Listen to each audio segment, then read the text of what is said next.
Greetings everyone, my name is Buck Business. Konnichiwa, I'm a Kawaii critic.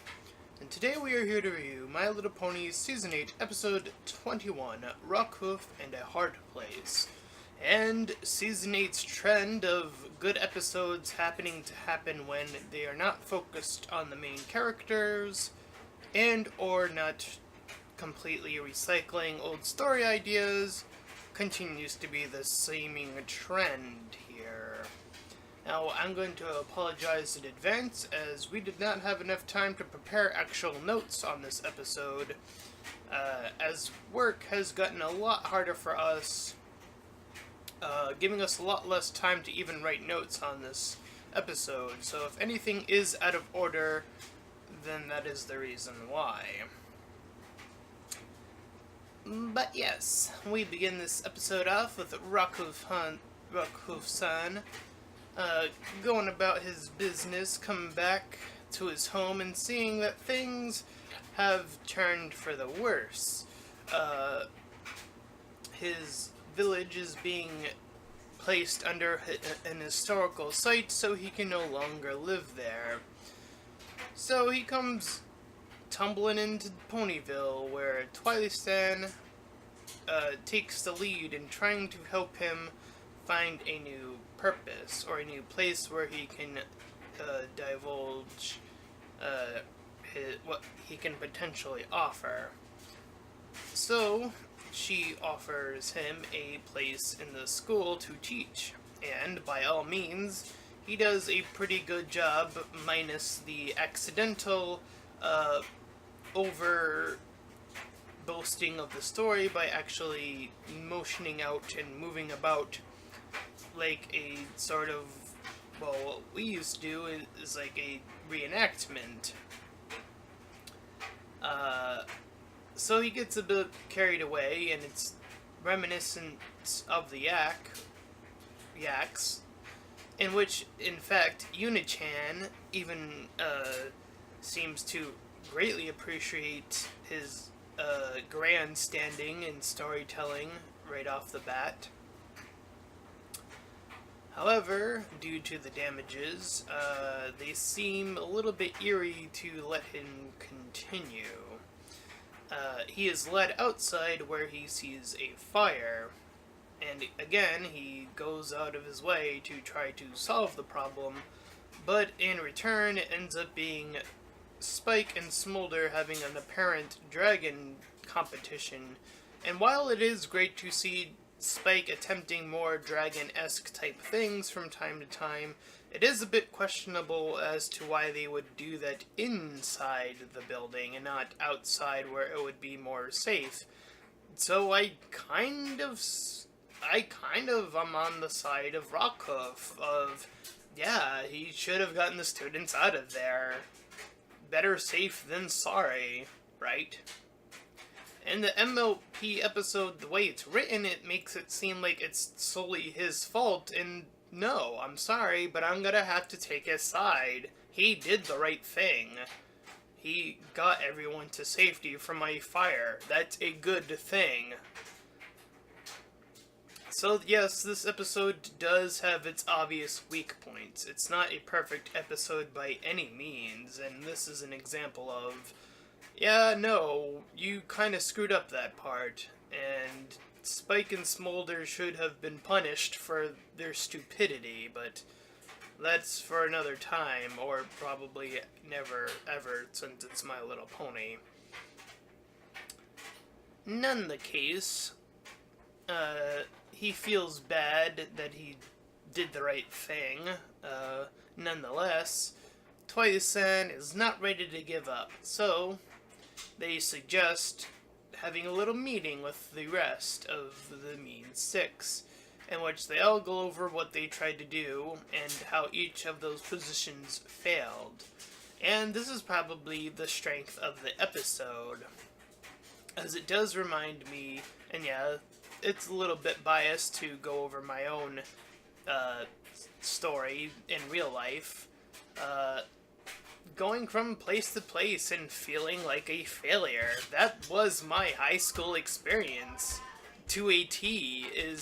I had several different internships, probably over 10, and I never fit into one necessary place. I constantly was either let out or failed. It just happened, and it just happened over and over again, no matter where I went. And even our ending decisions came to a very similar, albeit more magical in the show, style of saying he wants to just be remembered the way he was. But we'll get to that in just a moment. So, they have an idea, thanks to Rainbow Dash, to get him to be the hero he grandstands to be, so they place him with the hippogriffs. For whatever reason, even the episode outright has them ask why they would even need boats, but the episode never gives a clear-cut answer as to why the hippogriffs would need boats, since they can go in the water themselves and fly above the water regardless, so it is a bit nonsensical, that part as well. Nonetheless, Rockhoof is told to help navigate, and he does so to the best of his ability. However, once again, his ability has changed due to the fact that, as Twilight states, stars move rather slowly, and apparently has led them into another pit, where Rockhoof is once again placed in a place where he can no longer work in this position. So, from there, they decide the best course of action is to head over to each of the other pillars, and this was clearly this episode's attempt to also show us how the rest of the pillars have been doing, and it seems like the rest of them have already adjusted to their new lives, each of them having their own little thing.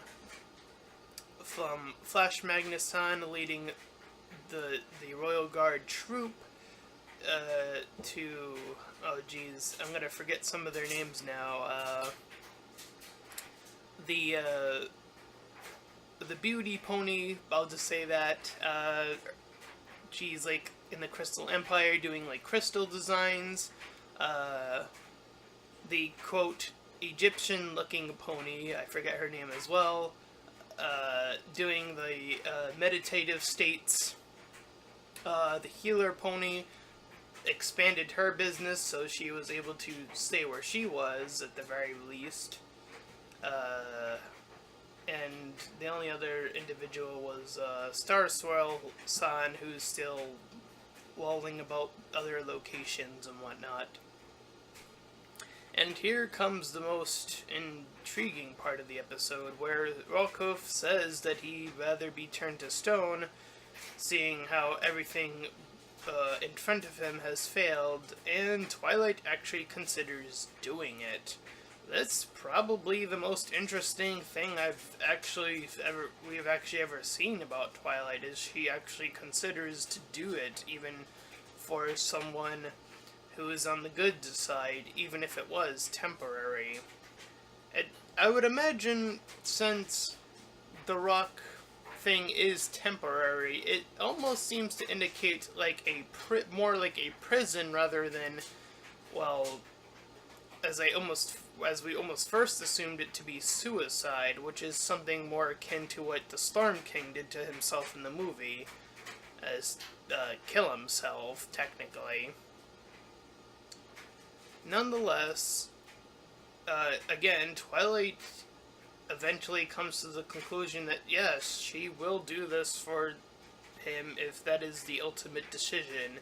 And that's actually also a good callback to, well, just the previous episode, where she herself said that Scootaloo needed to come to her own decision, and this was Rockhoof's decision. And even though she tried to fight it as much as possible, she was again willing to do it eventually. But nonetheless, Unichan decided to write her paper. That's Spiky-kun had all the students write a letter, but she wrote her letter for Rockhoof-san, and it just so happened to be a look-up-to type of story. and she wanted to also have him indulge the rest of the story that he was telling previously, but now outside. So Twilight Sun comes out to see this display and decides to officially name him the official storyteller of this land. And you could kind of equate storytelling to either writing or YouTubing. It's more technologically advanced, but it's essentially close enough, I think. And that's why I draw a lot from this episode. It's definitely a story that's very close to mine. Again, being shoved from place to place and failing from place to place and not feeling like I had ever really truly belonged or had failed. And it was tough not having that type of figure to kind of help push me in the right direction, like Rockhoof-san had, like, with Twilight San. So, again, this episode is probably easily in the top 3 already, simple on the fact that, again, it felt not only refreshing, but, again, it sort of seems to fit with the rest of what the Season 8 has had a strong suit for, which is not focusing on the main 6 as much. Again, Twilight-san takes a back seat. She's the supportive character in the story, and I think that's where the main 6 should have been since the beginning of Season 8, but that was not the case, which is why most of Season 8 was a complete dud, with 2 other exceptions so far, and now this is the official 3rd in our eyes. And that is our review of Rockhoof and A Hard Place. Stekta Ting Tong Tori! And if you enjoyed this review, then please feel free to like, comment, and subscribe. Until next time, everyone, farewell. Bye-bye!